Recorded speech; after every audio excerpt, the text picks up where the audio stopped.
வணக்கம், நான் உங்கள் அம்மா சமையல் மீனாட்சி. இன்றைக்கி பாருங்கள், நம்ம இட்லி மாவை வச்சு ஒரு தாளிச்ச இட்லியும் உருளைக்கிழங்கு கிரேவியும் எப்படி பண்ணுறதுன்னு பார்க்கலாம். ரொம்ப ஈஸியாக காலையில் உங்களுக்கு பிரேக்ஃபாஸ்ட்டுக்கு பண்ணுறதுக்கு சிம்பிளாகவும் இருக்கும், டக்குன்னு வேலை முடிஞ்சிடும். டேஸ்ட் வித்தியாசமாக இருக்கும். தாளிச்ச இட்லிக்கு தேவையான பொருட்கள் இப்போ பாருங்கள். நம்ம இட்லி மாவு, இது நம்ம இட்லி மாவு தான், நார்மல் இட்லி மாவு எடுத்து வச்சுருக்கேன். ஜீரகம் அரை ஸ்பூன், கடுகு அரை ஸ்பூன், இட்லி பொடி நம்ம தேவையான அளவு யூஸ் பண்ணிக்கலாம். கருவேப்பிலை ஒரு 4-5 பொடியாக கட் பண்ணி வச்சுருக்கேன். நெய் 1.5 ஸ்பூன், கொத்தமல்லி தேவையான அளவு. உருளைக்கிழங்கு கிரேவிக்கு தேவையான பொருட்கள் பாருங்கள். உருளைக்கிழங்கு 2 உருளைக்கிழங்கு இந்த மாதிரி சின்ன சின்ன சைஸாக வெட்டி வச்சுருக்கேன். இது நம்ம எந்த அளவுக்கு பொடியாக வெட்டினாலும் கிரேவி ரொம்ப நல்லாயிருக்கும். முந்திரி பார்த்திங்கன்னா ஒரு 10 பத்த முந்திரியை ஊற வச்சுருக்கேன். அரை ஸ்பூன் மஞ்சத்தூள், 1 ஸ்பூன் தனியாத்தூள், 1 ஸ்பூன் வெறும் மிளகாத்தூள், கொத்தமல்லி தேவையான அளவு, பச்சை மிளகாய் 2 பச்சை மிளகாய், தக்காளி சின்னதாக இருக்கும், நான் 6 வச்சுருக்கேன். பெருசாக இருந்தால் ஒரு 4 வச்சிங்கன்னா கூட போதும். இஞ்சி பூண்டு பேஸ்ட்டு 1 ஸ்பூன், எண்ணெய் தேவையான அளவு, உப்பு தேவையான அளவு. இப்போ பாருங்கள், ஃபஸ்ட்டு நம்ம இட்லிக்கு தாளித்து எடுத்துக்கலாம். அதுக்கு முன்னாடி பார்த்திங்கன்னா நான் 1.5 டம்ளர் அளவு தண்ணி விட்டுருக்கேன். இந்த வளையம் எதுக்கு போட்டிருக்கேன் அப்படின்னா, நம்ம இந்த பாத்திரம் வைக்கும் போது நல்லா உள்ளே போயிடும். அப்படி போய்ட்டு அந்த தண்ணி இதில் நமக்கு அந்த இட்லி சரியாக வராது. அதனால் இது இடியாப்பத்துக்காக வாங்கினது. இது கடையில் கிடைக்குது. இந்த செட்டோடவே இது எக்ஸ்ட்ரா பைசா கொடுத்து நான் வாங்கினது. இப்போ இதை நம்ம இது மேலே கவுத்து போட்டுக்கலாம். ஏன்னு கேட்டிங்கன்னா, அந்த தண்ணி மேலே இந்த இட்லியில் இங்கெல்லாம் ஆகாமல் இருக்கிறதுக்காக நான் இதை போட்டிருக்கேன். இந்த மாதிரி இல்லைனா கூட நீங்கள் ஒரு பிளேட்டு கூட போட்டுக்கோங்க. அதே மாதிரி இந்த மாதிரி உங்களுக்கு இட்லி ஊற்றுறது இல்லை அப்படின்னா, இந்த சைஸில் ஒரு இட்லி ஊற்றுறத நார்மல் கடாயிலேயே கூட வச்சு இதை செய்யலாம். இப்போ நெய் இதில் போட்டுக்கலாம். பாருங்கள், நெய் நல்லா காஞ்சிருச்சு. இப்போ இதில் நம்ம கடுகு போட்டுக்கலாம். அடுத்து பார்த்திங்கன்னா ஜீரகம் போட்டுக்கலாம். இதில் இந்த கருவேப்பிலையும் நம்ம போட்டுடலாம். இப்போ பாருங்கள், இதில் நம்ம கொஞ்சம் நல்லா சைடெல்லாம் எண்ணெய் தடவிக்கலாம், இல்லை நெய் கூட நீங்கள் தடவிக்கலாம். இப்போ இது இங்கே வச்சுருங்க. இந்த மாதிரி வச்சுட்டு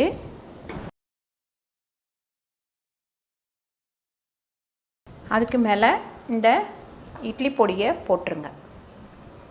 நல்லா பரவலாக எல்லா இடத்துலையும் படுற மாதிரி போட்டுக்கோங்க.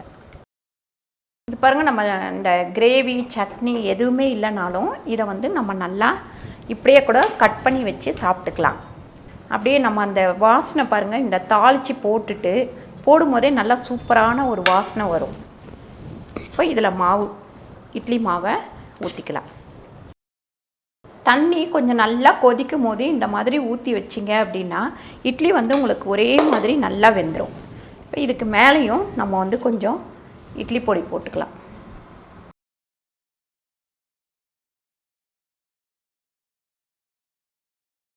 இது மேலே கொஞ்சம் கொத்தமல்லி போட்டுக்கலாம்.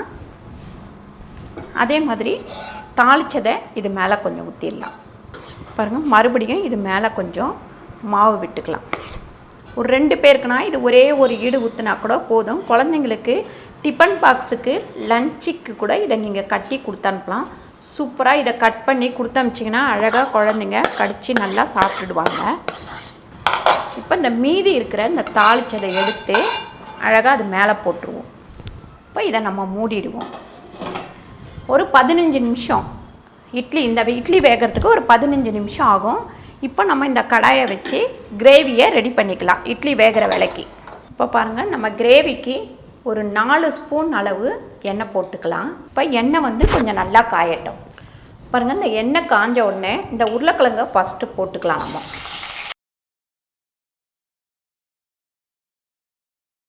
இந்த கிரேவி பார்த்திங்கன்னா உங்களுக்கு சப்பாத்திக்கு தோசைக்கு அடுத்து பார்த்திங்கன்னா நம்ம பிரிஞ்சி சாதம் அந்த மாதிரி செஞ்சோம் அப்படின்னா அதுக்கு கூட இதை சைடிஷாக தொட்டுக்கலாம். இந்த இட்லிக்கு இந்த கிரேவி ரொம்ப சூப்பராக இருக்கும். இப்போ இது நல்லா கொஞ்சம் செவுக்கிற அளவுக்கு இதை நம்ம வறுத்துக்கலாம். பாருங்கள், நான் கிரேவிக்கு இந்த உருளைக்கிழங்குக்கு எல்லாத்துக்குமே சேர்த்து ஒரு 3/4 ஸ்பூன் உப்பு போட்டிருக்கேன். இது வதங்கிட்டு இருக்கும் போதே நம்ம இந்த தக்காளியை அரைச்சி எடுத்துக்கலாம். பாருங்கள், இந்த உருளைக்கிழங்கு நமக்கு இதில் நல்லா இந்த எண்ணெயிலே வதங்கும் போதே நல்லா வெந்துடணும். உப்பு போட்டிருக்கோம், உப்பில் இருக்கிற தண்ணியும் சேர்ந்து எண்ணெயும் சேர்ந்து நல்லா வதங்கிடும். இப்போ இந்த மஞ்சத்தூள் இதில் போட்டுக்கலாம். ரொம்ப சிம்பிளாக ஈஸியாக வந்து இந்த கிரேவியை செஞ்சிடலாம். ரொம்ப கஷ்டம் கிடையாது. நிறைய ஐட்டம் போடவும் தேவை கிடையாது. இப்போ நம்ம இந்த இஞ்சி பூண்டு பேஸ்ட்டை இதில் போட்டுக்கலாம். இப்போ இந்த தனியா பொடியும் போட்டு நல்லா நம்ம வதக்கிக்கலாம். பாருங்கள், இந்த மசாலா எல்லாமே நம்ம போட்டு வதக்கிட்டு அதுக்கப்புறம் தான் நம்ம தக்காளியே போட போகிறோம். இந்த வெறும் மிளகாத்தூளை இதில் போட்டுக்கலாம். காரமும் ரொம்ப இருக்காது, மைல்டாக தான் இருக்கும். டேஸ்ட்டு பார்த்திங்கன்னா செமையாக இருக்கும். இந்த பக்கம் அடுப்பில் இட்லி ரெடி ஆகிட்டுருக்கு. இங்கே வந்து நம்ம கிரேவி ரெடி பண்ணிகிட்ருக்கோம். அதனால் ஒரு 10 நிமிஷத்தில் நம்ம இது ரெண்டுமே ரெடி பண்ணிடலாம். பாருங்கள், இந்த மாதிரி நல்லா வதங்கினதுக்கப்புறம் தான் நம்ம இந்த தக்காளியை, அரைச்ச தக்காளியை இதில் விட போகிறோம். இப்போ இது சப்பாத்தி பூரிக்கு அந்த மாதிரினா இந்த கிரேவியாகவே இப்படியே இந்த கிரேவியோடு இறக்கிடலாம். இப்போ இட்லிக்கு அப்படின்ற தொட்டு கொஞ்சம் நம்ம இதில் தண்ணி விட்டுக்கலாம். பாருங்கள், இதை வந்து இப்படி கொஞ்சம் பச்சை வாடை போகிற வரைக்கும் வதக்கிக்கலாம். பாருங்கள், இப்போ இந்த கிரேவியை நல்லா மூடி வச்சிடலாம். அதுக்கு முன்னாடி இந்த தக்காளி இந்த ஜார்லேயே நம்ம இந்த முந்திரியை அரைச்சி எடுத்துக்கலாம். இப்போ பாருங்கள், சூப்பராக இட்லி வந்து ரெடி ஆயிடுச்சு. இந்த மாதிரி விட்டு பார்த்திங்கன்னா உங்களுக்கு வெந்துருச்சா இல்லையான்ட்டு தெரியும். நல்லா ஒட்டாமல் வந்திருக்கு. பாருங்கள், இட்லி ரெடி ஆயிடுச்சு.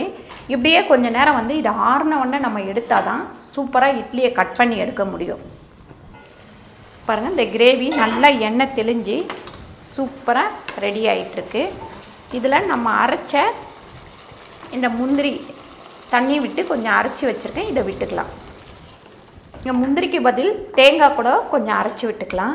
அப்படி தேங்காய் வேண்டாம், முந்திரியும் வேண்டாம் அப்படின்றவங்க கொஞ்சமாக பொட்டுக்கடலை அரைச்சி போட்டுக்கலாம். பாருங்கள், இந்த பச்சை மிளகாவை லாஸ்ட்டில் இந்த மாதிரி போட்டுக்கோங்க. ஒரு 2 நிமிஷம் இது கொதிக்கட்டும்.